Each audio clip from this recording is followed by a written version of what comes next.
तुम्ही आता बोलचीला, की ही बाई आता कोणता विचार करत बसले, सांगते हां तुम्हाला. पिल्लूला ना ताप वगैरे आला होता, त्यामुळे ती काय खात-पीत नव्हती. त्यामुळे मी विचार करत बसले होते, की तिच्यासाठी काय बनवायचं. ना तेलकट वगैरे काय द्यायचं नव्हतं, त्यामुळे मी विचार करत बसले होते, म्हणजे बिना तेल वगैरे वापरता असं काय बनवायचं. मला तितक्यात आठवलं, की जेव्हा ती 6 महिन्याची होती ना, तिच्यासाठी हे बनवलं होतं. ते म्हणजे ॲपलची पुरी. लगेच मी भाऊसनी कॉल केला आणि त्यांना सांगितलं, येताना तिला ॲपल आणा. ॲपल आणल्यानंतर चला म्हटलं आता पटकन बनवून घेऊ. आपल्या घरात जर लहान बाळ कोणतंही आजारी असेल तर आपलं मन लागत नाही. आजही तसंच झालं होतं. पिल्लू शांत होती ना तर अख्खं घर खायला उठलं होतं. ती ना जेव्हा आगाऊपणा करते ना तेव्हा सकाळची केव्हा रात्र झालेली हे समजत नाही. आजचा दिवस ना जाता जात नव्हता.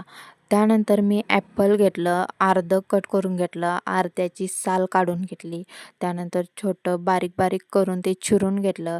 भांडं ठेवलं. भांड्यामध्ये थोडं पाणी घातलं अर्धी वाटी. त्यानंतर ॲपल टाकले आणि 15 मिनिटं जे उकडलेलं होतं ते एका मिक्सरच्या भांड्यामध्ये मी काढून घेतलं आणि ते जास्त गोड नव्हतं त्यामुळे मी त्याच्यामध्ये अर्धा चमचा साखर टाकली होती. नंतर ना मिक्सरला बारीक करून घ्यायचं एक 5 मिनिटं. त्यानंतर थोडं त्याच्यात अर्धी वाटी मी दूध घातलं होतं. दूध घातलेले जे अर्धी वाटी ते परत एकदा मिक्सरला एकजीव करून घ्यायचं. जास्त वेळ लागत नाही ही प्युरी करायला, 20 मिनिटं लागतात.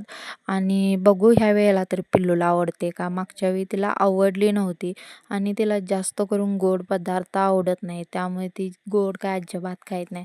त्यामुळे एवढं मला वैताग येतो ना, ही केव्हा गोड खाते काय माहीत.